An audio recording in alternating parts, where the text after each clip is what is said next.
All angles. Yeah, all angles.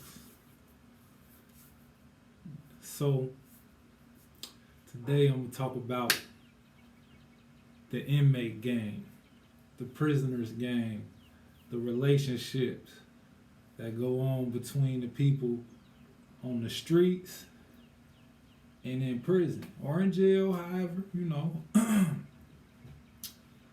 I'm gonna start off with the relationships. Like the woman trying to hold her man down. So I'm gonna take you into the mind of an inmate. An inmate in there, cause I hear, okay, I'm gonna start like this. A lot of women will be like, "Oh, that's prison talk, oh, that's jail talk." When a man telling you how he feel, and he telling you what he want to do when he get out. Now, mind you, prison talk, it might be with certain motherfuckers, but I believe a majority of the men that do the prison talk, they mean well. They sincere about it. It's something that they thought about because you ain't got nothing but time to think in there, and they thinking about what they want to do. Mind you, when you in there, you got a clear head. You ain't off no drugs. You ain't off no alcohol. You get time to sit and reflect on life and what is brought for you, what is done for you, who the most important people in your life. You figure all that out in there. Because when you in there, a lot of people go drop off. A lot of people go drop off. So you could move up big time on a person's list if you one of the people who are still supporting, are still in contact. Out here talk about free such and such. We don't give a fuck about that in there, man. We can care less. You talk about free me and all this, and you miss your nigga. Call a nigga, write a nigga a letter. I'm gonna tell you this: a letter, that's the number one thing you could get in there. Fuck some money, fuck free my nigga, fuck a phone call. A letter is the number one thing you could do to impress a nigga in that goddamn lockdown. By the way, we on lockdown too. So yeah, the corona thing. So this the lockdown edition. By the way, all angles. So yeah. So while we on lockdown, that letter that come through that mail, it's a process. You in there, it's a time of the day, probably about 3:30, where every day there's a ritual where the CEO will come and say meal time. Now you'll have every inmate gather around and sit there and wait on their name to be called for meal. It's like going down there to get a goddamn it VMA award when you get your name called. So listen, if you done wrote a letter, especially if it came out of nowhere, so you go down there and get that letter, you feeling good. Then I get to see the name. Like, oh, who is that? Oh, okay. I don't care if it's a motherfucking paragraph. You done took time out of your day to write this down on paper, seal it up, put a goddamn stamp on it, and send it out. That mean more than money in there. Them the people that really fuck with you. Pictures and all that. When that shit come through the mail, motherfucker go to a whole new respect level for you. And now you damn near locked in. It's only love and appreciation after that. Them letters is big, first of all. But we'll go back to the relationship. So yeah, when you in there, when I'm saying, baby, we go do this, baby, I love you, baby, I want to do this, I want to get married, we mean it. Like I said, our head's clear. We thinking the future. We reflecting on the past, on what we should have did and could have did, but we didn't. So now we in redemption mode. Whether I'm gonna come out and be in the streets or come out and switch my life, like a lot of people say I'm gonna come out and change. They got every intention on that. But what happens with all of that is you get home and you have a blurred perception in there. You have a blurred perception of what life is out here. because what life as you knew before you left, that's over. I don't care. It depends on, well, I don't know if you're doing a month, but if you're doing some years in there, what you thought to have been going on out here on the streets has changed. Not only that, the people around you probably didn't change. They probably still doing the same thing, but they didn't change. Because if it's your woman that you left on the street with your kids, they've learned to live without you. They've learned to be independent. You've been gone for years. So they didn't learn how to maneuver without you. So you come home thinking that it's how you left off, and it ain't. So everything you was saying in there is based off of what you knew. So when you go in there, it's like, say I get locked up on 4th of July 2013. When I come home, I'm still stuck on 4th of July 2013. When I'm talking to you on that phone, my conversation is still from that day. Like, I ain't grew with the times. I don't know what's going on out here. Like, I ain't been out here to see it. I can see it on TV and I can hear about it, but it's different when you got to live it. And you might take me coming home a little different because I'd have changed. You got to think, when I'm in there, I'm in a hostile environment. And not just from the inmates, from the goddamn COs, the cops. Them the motherfuckers in there putting the stress on us. It ain't the inmates. I mean, maybe a couple niggas go in there and get pressure put on them from some inmates, but for the most part, it's the COs in there putting pressure on us. It's the system. So we under a lot of pressure in there, so we might come home a little aggressive. We might come home a little stuck in our ways, a little stuck in habit, because everything in there is about habit to get on to the next day. Go to sleep, wake up. That's the goal. In the process, I will hope you will better yourself from working out, educating yourself. But I'm gonna tell you this, another thing. When you're dealing with that person in there, that person and the person, y'all kind of connected on a whole another bond, because we don't have nothing else to do but talk. So the sex can't get in the way.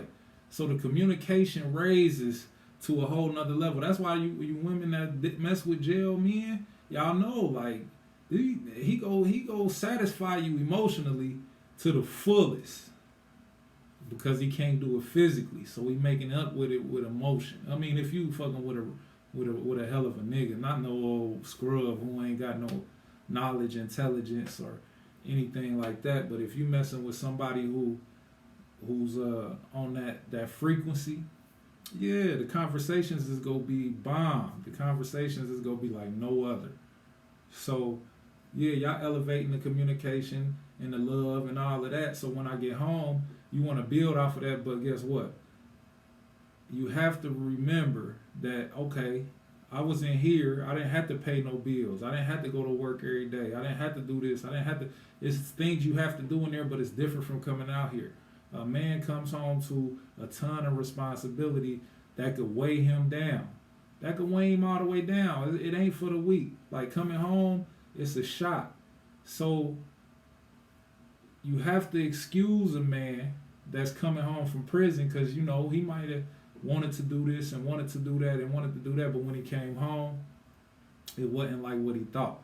The pressure, the responsibility, the bills, all that's piled up on it. All he can think of is catching up, trying to become this productive man for you and the family. You got to give him time to do that. And get off his back. And this is why the relationships kind of mess up, because a woman heard what he said and she like, oh, I'm expecting you to do this and I'm expecting you to do that. Yeah, I am gonna do that, but I also have to be a man in the process. You gotta delegate the duties. Like, you can't just expect me to come home and be this hell of a lover and sit there and listen to you. I'm gonna have bad days, and there I had bad days, but it's different. I only get 15-minute calls. So in that little section, I could be the best I could be with them 15-minute calls. This is the best version of me. You ain't seeing me when I'm stressed out. I'm only 15 minutes, and when these 15 minutes come, I'm gonna come at you with the right mind and the right. But now that we around 24 hours, you get to see the stress part of me, the playful part of me, the furious part of me, and you expected me to be this 15 minute of fame ass nigga for 24 hours a day. Like, I'm not always gonna be able to have perfect communication skills and be in that mode to listen to all your problems and nagging, because now I got my own problems. So it's gonna be times where I don't feel like talking. I don't feel like dealing with the arguing and the fussing and fight. I'm adjusting. I'm adjusting. The streets ain't the same. Reality check. So it's gonna take some time for a motherfucker to adjust. So you gotta let him adjust. So when he come home and tell you he love you, and then you be like, oh, that shit was prison talk. He meant that shit. Now I don't want to be like, I don't want to put the responsibility on the woman and say you gotta do this and do that, but you definitely gotta, if you want it to work, you gonna have to bear with him. You gonna have to understand and put yourself in his shoes. You gonna have to be sympathetic to what he going through. Ask him. I mean, most motherfuckers don't like to talk about it, but maybe we should. Maybe we should. If you my best friend and you my significant other and all of this, and sometimes, in there, when it come to coming out and fucking bitches and doing this, yeah, we didn't have that temptation in there. We didn't have no pussy in there. So it might throw a couple guys off track. But best believe you where it's hard at. So don't misconstrue with him going out there and fucking up, because people fuck up. I guess if you don't want that, and I know he said he wasn't gonna do it, but it's different in there. He ain't had that temptation in there. Yeah, I'm gonna be cool. It's all in your head in there. You living in your head. So when you get home, you stressed out, you fucked up. I might be on drugs now, drinking, whatever. Now I'm doing whatever my vice is. It's easy to get sidetracked. So just bear with him. If that's what you want to do, you ain't got to, but bear with him. He might do that. Don't say, I don't think that a man came home to actually screw you over. I don't think that's the case. It's just reality has changed, especially during a few years, and for you too. Like, your reality changed. He coming into your space now, even though it's only 15 minutes on the call. In the feds, you get 300 minutes a month, so you only get to actually talk to a motherfucker for 300 minutes out of a whole month. That's not long at all. He ain't intruding at all. That's the bare minimum of conversation. So now you just gotta I don't know how you deal with it if you want it to work, but I would say continue to do the things that y'all used to do. Give him some time. Don't force it on him. Don't press him. And then for the niggas, your niggas, you go find out who your niggas is, who was really that. And like I say, it ain't all about sending money, even though a motherfucker be in there fucked up sometime, but it ain't all about sending no money. We just, sometimes we just want to call and kick it. We just want to hear what's going on, update us on some shit. We want to get that positive vibe from the streets, that good energy that make us feel good and feel better about getting to the streets. Maybe you inspiring us to put together a plan or something, like to where nigga ain't gotta come back to the streets. Especially if you motherfucking, man, fuck the money, set me up with something that I could come home to. Set me up with an endeavor, not give me nothing, but set me up with a position to where I could come home and ain't gotta do the same thing. Even if you doing the same thing, if I express to you that this is what I want to do, I don't want to be in the street, set me up with something. It ain't gotta be much, just, even if it's a job opportunity, like, bro, I know where a job at, support that, just support. Motherfucker, that should be real, that should be real shit, man, and motherfuckers respect that, but it's a lot of things that come with that, but I wanted to speak on that, all angles. Like that shit, man, like this shit. I'm just trying to give you a little insight on that. I can give you more. Tell me what you want to hear. I'm going to give you a little bit more. All angles. Life coach. Hood consultant. Hit the like button. Press the like button. Subscribe if you ain't already subscribed. Share it. Just a little insight on a prisoner's mind frame. All angles.